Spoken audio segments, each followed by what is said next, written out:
ಇವತ್ತು ನಡೆದಂಥ ಒಂದು ಚುನಾವಣೆಯ ಒಂದು ಮತ ಎಣಿಕೆ ಕಾರ್ಯಕ್ರಮ ಧರ್ಮ ಅಧರ್ಮದ ಹಿಂದೆ ಕುರುಕ್ಷೇತ್ರದಲ್ಲಿ ಅರ್ಜುನ ಅವರಿಗೆ ಸಾರಥಿಯಾಗಿ ಶ್ರೀಕೃಷ್ಣ ಪರಮಾತ್ಮ ನಿಂತಿದ್ರಂತೆ. ಹಂಗೆ ಇವತ್ತು ನಮ್ಮೆಲ್ಲರೂ ಕೂಡ ಕಳೆದ 30 ವರ್ಷದಿಂದ ನೊಂದಿದಂಥ ಕಾರ್ಯಕರ್ತರನ್ನ ಕಾಪಾಡಲಿಕ್ಕೆ ಡಾಕ್ಟರ್ ಮಂಜುನಾಥ್ ಅವರು ಬಂದವರು.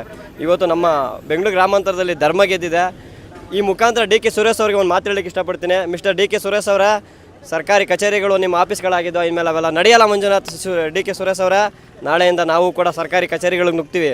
ಆದರೆ ನಿಮ್ಮ ರೀತಿ ದಬ್ಬಾಳಿಕೆ ಮಾಡೋಕ್ಕಲ್ಲ, ನೊಂದಿರುವಂಥ ಕಾರ್ಯಕರ್ತರಿಗೆ ನ್ಯಾಯ ಸಿಗಲಿಕ್ಕೆ ಅಂತ ಹೇಳಕ್ಕೆ ಇಷ್ಟಪಡ್ತೀನಿ. ಅವರು ಸಣ್ಣ ಕಾರ್ಯಕರ್ತರು ಕೂಡ ಅವ್ರು ಹಾಕಿರೋ ಚಪ್ಪಲಿ ರೀತಿ ಭಾವಿಸ್ತಾ ಇದ್ರು ಅವರು. ಮತ್ತು ಅವರು ಶ್ರೀರಾಮನ್ನೇ ದೇವರಲ್ಲ ಅಂತ ಹೇಳಿದವರು ಅವರು. ಇವತ್ತು ಶ್ರೀರಾಮ ಇದ್ದ, ಯಾವ ರೀತಿ ಇದ್ದ ಅಂದರೆ ಮತಗಳ ರೂಪದಲ್ಲಿ ಶ್ರೀರಾಮ ಅವರು ಬಂದು ಇವತ್ತು ಡಾಕ್ಟರ್ ಮಂಜುನಾಥ್ ಅವ್ರನ್ನ ಗೆಲ್ಸ್ಕೊಟ್ಟವ್ರೆ. ಅವರು ದುರಹಂಕಾರ ದುರಾಡಳಿತನೇ ಇವತ್ತು ಅವ್ರನ್ನ ಮನೆಗೆ ಸೇರಿಸೋಕ್ಕೆ ಮೂಲ ಕಾರಣ. ತುಂಬ ಖುಷಿ ಇದೆ ಸರ್. ಈ ಸಂಭ್ರಮನ ಆಚರಣೆ ಮಾಡಿ ಯಾವ ರೀತಿ ಮಾಡಬೇಕು ಅಂತಲೇ ಅನಿಸ್ತಾ